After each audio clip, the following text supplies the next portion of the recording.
Kalau Anda melihat permainan Indonesia dengan Tanzania, nah ini gimana nih?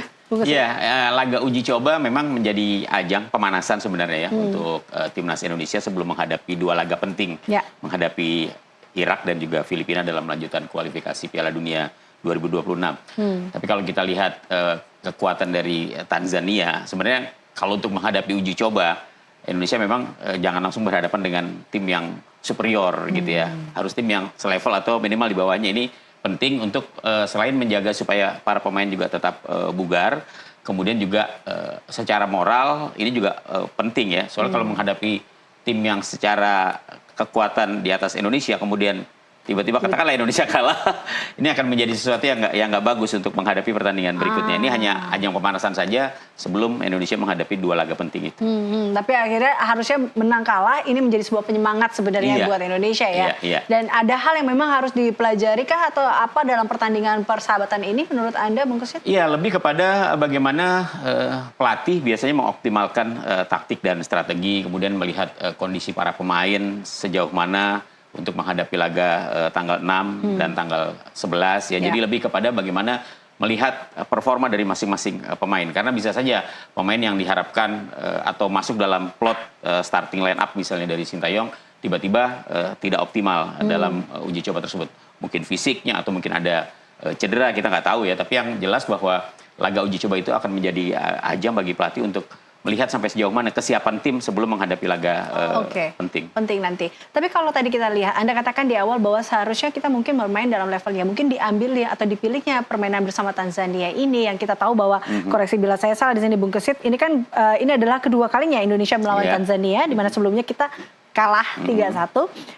Tapi apakah ini juga, ini menjadi, kalau kita lihat, apakah memang dipilihnya Tanzania karena lawan berikutnya juga cukup berat, yaitu Irak. Iya, yang pasti bahwa lawan Irak memang jauh lebih berat dibandingkan dengan Tanzania ya. Kalau kemudian kita pernah kalah menghadapi Tanzania misalnya, saya pikir itu juga bukan ukuran kalau kemudian dalam pertandingan besok laga persahabatan Indonesia akan mengalami kekalahan lagi ya. Laga uji coba hasil tidak begitu penting ya, tapi yang paling penting adalah bagaimana kemudian strategi dan performa dari para pemain itu sebenarnya yang lebih diharapkan oleh Sintayong. Karena dalam laga uji coba yang dilakukan sebelum menghadapi laga penting, ini juga akan sangat riskan kalau pemain kemudian tampil all out gitu ya. Ini akan sangat riskan. Kalau misalnya terjadi cedera, ini akan sangat rugi buat Indonesia. Jadi saya pikir memang lebih kepada ajang pemanasan.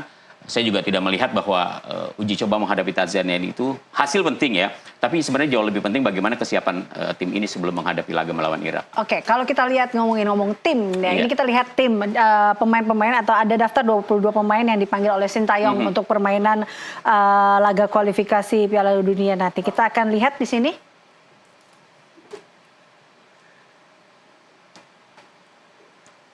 Oke.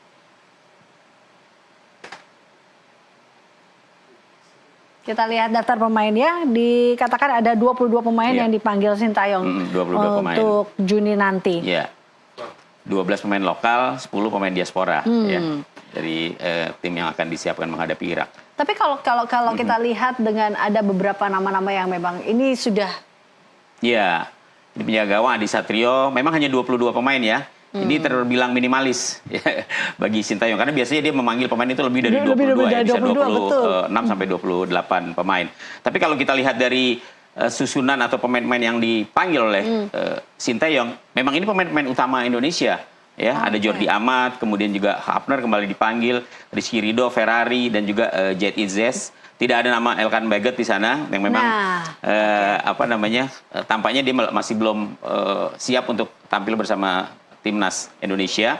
Kemudian di sayap ada Pratama Arhan, Patinama, Sandy Walsh, Sayuri ya, duet Sayuri ini kembar Yakob dan juga Yance, kemudian Asnawi dan juga Nathan Choaon. Oke.